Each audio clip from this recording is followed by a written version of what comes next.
ईद के दिन सुबह मिठाई बनाने के लिए माँ फातिमा रदी अल्लाह अन्हा बहुत ही मसरूफ थी। आटा गूंथने और दीगर तैयारियों में लगी हुई थी क्योंकि सुबह ही सारे काम पूरे करने थे। दूसरी तरफ 8-10 साल के मासूम से दो भाई अपना खेल छोड़कर माँ के पास आ गए। उनके मासूम लहजे में एक सवाल था, अम्मा तुम्हें याद नहीं, आज ईद है, जरा बाहर आकर देखो तो सही। मोहल्ले के लड़के लड़कियां नए नए कपड़े पहनकर कितना खुश हो रहे हैं और हम दोनों ने तो अभी तक नए कपड़े भी नहीं पहने। क्या इसका मतलब यह है कि हम आज ईद नहीं मनाएंगे? थोड़ी देर बाद वे फिर कहने लगे, अम्मा जल्दी से हमारे नए कपड़े पहना दो, हम भी उनके साथ खेलते खेलते ईदगाह जाना चाहते हैं। जब अब्बू आएंगे तो उन्हें हमारे साथ भेज देना, हम उनके साथ वापस लौट आएंगे। माँ ने बच्चों के सिर पर मोहब्बत भरा हाथ फेरा, उनके माथे को चूमा और बोली, अभी ईदगाह जाने में काफी वक्त है बेटा, तुम लोग बाहर जाकर थोड़ा घूम फिर आओ, फिर मैं तुम्हें नए कपड़े पहना दूंगी। हो सकता है तब तक तुम्हारे अब्बू भी आ जाएं, शायद वह तुम्हारे लिए नए कपड़े लेकर आएं, तब मैं तुम्हें नए कपड़े पहना दूंगी और तुम अपने अब्बू के साथ ईदगाह चले जाना। अब जाओ बेटा, बाहर जाकर थोड़ा खेलो, इस बीच मैं अपने काम निपटा लूं। दोनों भाई बोले, जी अम्मा। फिर छोटा भाई अचानक सवाल करने लगा, अम्मा क्या अब्बू हमारे लिए नए कपड़े लेने गए हैं? माँ ने दोनों बच्चों को अपने गले से लगा लिया, उनके माथे पर प्यार से चूमा और अपने दिल के आंसू पोंछते हुए हंसकर कहा, हाँ बेटा तुम्हारे लिए नए कपड़े आएंगे, तुम्हें जरूर पहनाऊंगी, अब तुम लोग बाहर जाकर खेलो, सब ठीक हो जाएगा। माँ ने अपने रब पर यकीन करके अपने बच्चों को दिलासा दिया। दोनों भाई खुशी खुशी बाहर चले गए। माँ ने अपने आंचल से आंसू पोंछे और मजबूरी में अपने काम में दोबारा मशगूल हो गई। कुछ देर बाद दोनों भाई फिर रोते हुए घर लौट आए। उन्होंने कहा, अम्मा वे लोग हमें अपने नए कपड़े दिखाकर चिढ़ा रहे हैं। वे कहते हैं, देखो तुम्हारे पास हमारे जैसे नए कपड़े नहीं हैं, अगर होते तो तुम इन्हें जरूर पहनते। वे कहते हैं कि हमारे अब्बू कैसे हैं जो ईद के दिन भी हमारे लिए नए कपड़े नहीं लाए। वे हमें ईदगाह चलने को कह रहे हैं और बोल रहे हैं जल्दी से नए कपड़े पहनकर आओ अगर आना है। वे खजूर के पेड़ के नीचे खड़े हैं और तब तक हमारा इंतजार करेंगे जब तक हम नए कपड़े पहनकर उनके साथ न चले। अम्मा अब्बू अभी तक क्यों नहीं आए? अम्मी हमें जल्दी से नए कपड़े पहना दो ताकि हम आपके साथ ईदगाह जा सकें। मासूम बच्चों की इस गुजारिश को सुनकर अम्मी अपने जज्बातों पर काबू नहीं रख सकी। आंसू रोकना उनके लिए बड़ा मुश्किल हो गया, लेकिन बच्चे अम्मी को मजबूती से गले लगाकर खामोशी से उनकी ओर देख रहे थे। सब्र खो चुकी अम्मी अपने बच्चों को अपने सीने से लगाकर सिसक सिसक कर रोने लगी। कुछ ही पल में खुद को संभालते हुए अम्मी ने आंसू पोंछे और चेहरे पर जबरन एक हल्की मुस्कान लाते हुए बोली, अभी ईदगाह जाने का वक्त नहीं हुआ है। बेटा तुम लोग इतनी जल्दी क्यों कर रहे हो? नमाज के लिए अभी काफी वक्त है। इस दौरान बाहर जाकर थोड़ा घूम फिर आओ और देखो तुम्हारे अब्बू कहाँ हैं, उन्हें ढूंढ कर ले आओ। तब तक मैं अपना बाकी काम निपटा लेती हूँ, थोड़ा सा ही काम बचा है। अगर तुम्हारे अब्बू नए कपड़े लाते हैं तो मैं तुम्हें बहुत खूबसूरती से तैयार कर दूंगी, फिर तुम मिठाई खाकर अपने अब्बू के साथ ईदगाह जाओगे, ठीक है? दोनों भाइयों ने कहा, जी अम्मी। अम्मी ने अपने दिल को मजबूत करते हुए बच्चों को तसल्ली दी, लेकिन जैसे ही उन्होंने बच्चों के मासूम चेहरों की तरफ देखा, उनकी आंखों में आंसुओं का सैलाब उमड़ पड़ा। बच्चों को अपनी हालत का अंदाजा न हो, इस डर से अम्मी एक कमरे से दूसरे कमरे में जाती रहीं। इधर दोनों मासूम भाई परेशान होकर अम्मी अम्मी कहते हुए अम्मी के पास आए। उन्होंने कहा,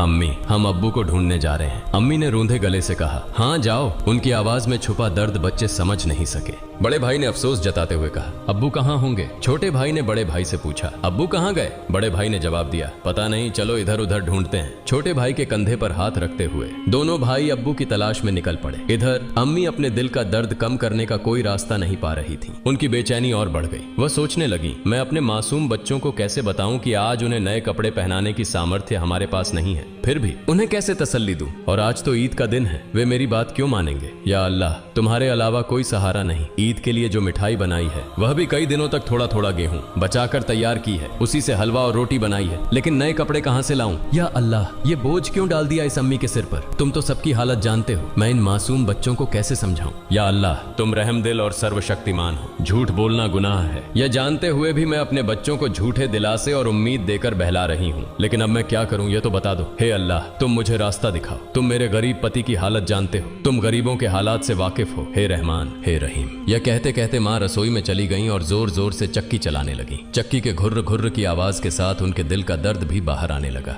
आंसू पोंछते हुए भले ही मिठाई बनाने का काम तेजी से चल रहा था, लेकिन जैसे ही यह काम पूरा होने को आया, एक और मुश्किल सामने खड़ी हो गई। तभी अम्मा अम्मा कहते हुए दो मासूम बच्चे हांफते हांफते माँ के पास आकर खड़े हो गए। माँ ने कहा, बोलो बेटा क्या बात है? माँ ने अपनी इच्छाओं और आराम को हमेशा पति की गरीबी को देखकर दबा कर रखा था। वह थोड़े में ही खुश रहती थी, लेकिन आज मासूम बच्चों की छोटी सी ख्वाहिश ने उनके धैर्य को तोड़ दिया। उन्होंने खुद को संभालते हुए बच्चों को गोद में उठा लिया, मुस्कुराने की कोशिश की, उनके माथे पर चुंबन किया और कहा, बोलो बेटा क्या कहना है? दोनों बच्चों ने हाथों से से अपनी आंखें मसलना शुरू कर दिया। यह देखकर छोटे भाई ने भी बड़े भाई की नकल कर ली। माँ ने कहा, देखो बेटा, तुम्हारे अब्बा सही समय पर आ जाएंगे। मैं देखो यहाँ तुम्हारे लिए मिठाई बना रही हूँ, तुम मिठाई खाकर ईदगाह जाना, थोड़ा सब्र करो, बस थोड़ी ही देर और। उन्होंने बच्चों को सीने से लगा लिया, उन्हें प्यार से समझाया और कहा, थोड़ा इंतजार करो बेटा, मिठाई अभी तैयार हो जाएगी। छोटे भाई ने आंखें मसलते हुए अचानक पूछा, लेकिन हमारे नए कपड़े अम्मा? यह सुनते ही माँ चौंक गई, जल्दी से बोली, अरे बेटा ऐसा करते हैं, तुम लोग जाकर पहले नहाओ, अभी तक नहाए भी नहीं हो। दोनों भाइयों ने एक साथ कहा, नहीं अम्मा, अभी तक नहीं नहाए। माँ के लिए मासूम बच्चों से छल करना बहुत दर्दनाक था। उनका दिल अंदर ही अंदर जल रहा था, लेकिन उन्होंने हंसते हुए कहा, बेटा बिना नहाए क्या कोई ईदगाह जाता है? जाओ जल्दी से नहाओ, फिर सब तैयार हो जाएगा। दोनों भाइयों ने कहा, ठीक है अम्मा, हम अभी जाकर नहा लेते हैं, आप सब कुछ तैयार रखना, हम जल्दी से आ जाते हैं। दोनों खुशी खुशी नाचते हुए बाहर निकल गए। माँ ने दुआ की, जाओ बेटा, अल्लाह हाफिज।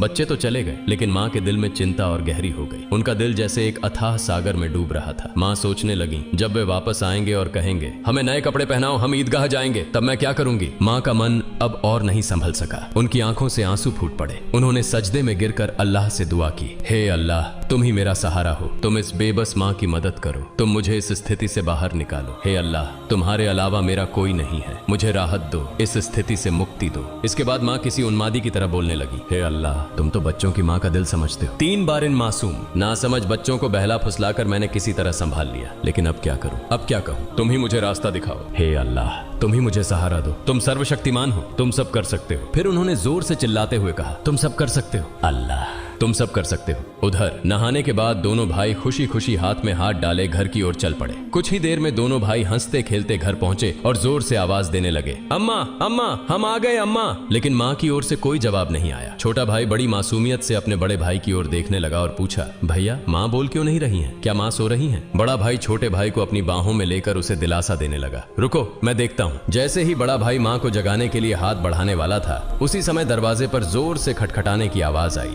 बड़े भाई ने डरते हुए पूछा, कौन है बाहर? बाहर से कोई जवाब नहीं आया। दोनों भाई चकित होकर एक दूसरे की ओर देखने लगे। छोटा भाई डर के मारे बड़े भाई से चिपक गया। तभी फिर से दरवाजे पर जोर से खटखटाने की आवाज हुई। डर और घबराहट से दोनों भाई चिल्ला पड़े, अम्मा अम्मा, बाहर कौन है? लेकिन माँ की ओर से कोई आवाज नहीं आई। फिर दरवाजे पर खटखटाने की आवाज के साथ कुछ भारी खड़खड़ाने की आवाज सुनाई दी। दोनों भाई डर गए। उन्हें पता था कि अगर कोई रिश्तेदार, परिवार का सदस्य या पड़ोसी घर पर आता है तो वह हमेशा सलाम करता है, लेकिन ये सब कुछ उल्टा हो रहा था। बड़े भाई ने छोटे भाई को और कसकर गले लगाते हुए कहा, मुझे समझ नहीं आ रहा ये क्या हो रहा है, माँ भी कुछ बोल नहीं रही हैं। डरते डरते दोनों भाई दरवाजे के पास गए। जैसे ही वे वहां पहुंचे, बाहर से फिर से खटखटाने की आवाज आई। दोनों भाई थोड़ा पीछे हटे और जोर से चिल्लाकर पूछा, कौन है दरवाजे पर? बाहर से आवाज आई, मैं दर्जी हूँ, दरवाजा खोलो। दोनों भाई हैरान रह गए। उन्होंने पूछा, दर्जी आप यहाँ क्यों? बाहर से आवाज आई, हाँ मैं दर्जी हूँ, दरवाजा खोलो, मैं तुम्हारे लिए नए कपड़े लेकर आया हूँ, इन्हें ले लो। जैसे ही यह बात सुनी, दोनों भाइयों ने जल्दी से दरवाजे की कुंडी खोली। सामने एक व्यक्ति नए कपड़ों के गट्ठर के साथ खड़ा था। दोनों भाई एक पल के लिए हैरान रह गए। दर्जी ने कपड़े उनकी ओर बढ़ाए। बड़े भाई ने झटपट सारे कपड़े अपने हाथों में ले लिए और छोटे भाई का हाथ पकड़कर तेजी से दौड़ते हुए माँ के पास पहुंचा। उस समय माँ अब भी संभल नहीं पाई थी, वह गुपचुप आंसू बहा रही थी। दोनों भाई बोले, अम्मा अम्मा, देखो दर्जी हमारे लिए कितने सुंदर सुंदर नए कपड़े लेकर आया है, जल्दी से हमें कपड़े पहनाओ, हम ईदगाह जाएंगे। बड़े भाई की बात सुनते ही छोटा भाई भी चहकते हुए बोला, हाँ अम्मा जल्दी करो, अगर देर हो गई तो हमें नमाज का समय नहीं मिलेगा। माँ यह सुनकर हैरान रह गई। कुछ पल के लिए बच्चों की ओर देखा और उन्हें गले लगाकर फूट फूट कर रोने लगी। इसके तुरंत बाद उन्होंने बच्चों को छोड़ दिया और सीधे सजदे में गिर गईं। उन्होंने कहा, है अल्लाह, तुम्हारी महानता को कौन समझ सकता है। उन्हें तुरंत समझ में आ गया कि जो व्यक्ति नए कपड़े लेकर दर्जी बनकर आया था वह वास्तव में दर्जी नहीं था, निश्चित ही वह अल्लाह के भेजे हुए फरिश्तों में से एक था। माँ सजदे से उठी और जल्दी से बच्चों से बोली, जाओ बेटा जाओ, उसे मेरा सलाम कह देना और कहना कि वह आज हमारे घर से विदा हो जाए। लेकिन बच्चों को यह बात याद ही नहीं रही। दोनों भाई नए कपड़े पाकर इतने खुश थे कि उनकी खुशी का ठिकाना नहीं रहा। माँ ने बच्चों को देख उनके सिर और पीठ पर हाथ फेरकर उन्हें गोद में लेकर प्यार किया और माथे पर चूमा। फिर हल्के से डांटते हुए कहा, बेटा क्या तुम अभी तक नहीं गए? दर्जी साहब को क्या लगेगा? वे सोचेंगे कि इस घर के लोग कितने बदतमीज हैं। मेहमान बाहर दरवाजे पर खड़ा है और तुम यहाँ मस्ती कर रहे हो। तुमने उसे भूल ही गए, यह तो बहुत बड़ा गलत व्यवहार है। तुरंत जाओ, उसे मेरा सलाम पहुंचाओ और कहना कि वह आज हमारे मेहमान बने। जाओ बेटा, उन्हें बैठक में आराम से बैठने के लिए कहो। बिना देरी किए दोनों भाई दरवाजे की ओर भागे, लेकिन तब तक दर्जी घोड़े पर सवार होकर घर से बहुत दूर निकल चुका था। दोनों भाई जोर से चिल्लाने लगे, दर्जी साहब, ओ दर्जी साहब, अम्मा ने आपको सलाम कहा है, जल्दी वापस आइए, आज आप हमारे घर दावत पर आइए, हम बैठक का दरवाजा खोल रहे हैं। लेकिन दूर से हवा के साथ जवाब आया, अपनी अम्मा और अब्बा को मेरा सलाम देना, किसी और समय मिलने आऊंगा, अस्सलामु अलैकुम। दोनों भाई दौड़ते हुए माँ के पास आए और सब कुछ बता दिया। बोले, दर्जी साहब ने तुम्हें और अब्बा को सलाम कहा है, वह घोड़े पर सवार होकर उस तरफ जा रहे हैं, जल्दी आओ। माँ, उन्हें देखोगी ना? जल्दी करो और खिड़की से देख लो। जल्दी आओ। माँ, अगर देर करोगी तो उन्हें फिर नहीं देख पाओगी। दर्जी साहब कितने खूबसूरत लगते हैं, आओ ना। माँ ने बच्चों की बात सुनकर खिड़की के पास आकर खड़ी हुई और बाहर की ओर देखा। उन्होंने देखा एक तेजस्वी पुरुष नजर आया। वह आकाश की ओर उड़ते जा रहे थे और उनके शरीर की चमक चारों ओर फैली हुई थी। उनकी रोशनी सूर्य की किरणों को भी फीका कर रही थी। मां तन्मय होकर यह सब देख रही थी। अचानक वह पुरुष घोड़े सहित कहीं अदृश्य हो गए। उन्हें अब और नहीं देखा जा सकता था। इतने में दोनों भाई जोर से चिल्लाकर बोले, अम्मा, अम्मा देखो, वो रहे अब्बा, दूर से आ रहे हैं। वह मां ने बच्चों को लेकर अंदर कमरे में ले गईं और उनके शरीर पर नए कपड़े पहनाने लगी। उसकी आंखों से खुशी के आंसू बह रहे थे। दोनों भाइयों ने हैरानी से पूछा, अम्मा, अम्मा, तुम क्यों रो रही हो? मां ने कहा, बेटा मैं क्यों रो रही हूँ यह तुम अभी नहीं समझोगे। तुम्हारी उम्र अभी इतनी नहीं हुई है, लेकिन आज से यह बात याद रखना, एक पल के लिए भी अल्लाह ताला को भूलना मत। अल्लाह को हमेशा याद रखना। जो हमेशा अल्लाह को याद रखता है वह कभी भी मुसीबत में नहीं पड़ेगा। अगर तुम इस छोटी सी बात को हमेशा अपने दिल में बसा लोगे और जिंदगी भर अल्लाह को नहीं भूलोगे तो देखोगे कि अल्लाह हमेशा तुम्हारी मदद करेगा। वह कभी तुम्हें कठिनाइयों में नहीं डालेगा। माँ अपने बच्चों को यही नसीहत दे रही थी और साथ ही उन्हें नए कपड़े पहना रही थी। जब बच्चों को सजाने का काम पूरा हो गया तो मां ने सुरमे का डिब्बा लाकर छोटे बेटे की आंखों में सुरमा लगाया। बड़े बेटे की आंखों में सुरमा लगाते ही दरवाजे के बाहर से आवाज आई, अस्सलामु अलैकुम या फातिमा तुज जहरा। अंदर से हजरत फातिमा रज़ियल्लाहु ताला अन्हा ने जवाब दिया, वालेकुम अस्सलाम या अली करीमुल्लाह। छोटा बेटा दौड़कर बाहर गया और चिल्लाने लगा, अब्बा आ गए, अब्बा आ गए।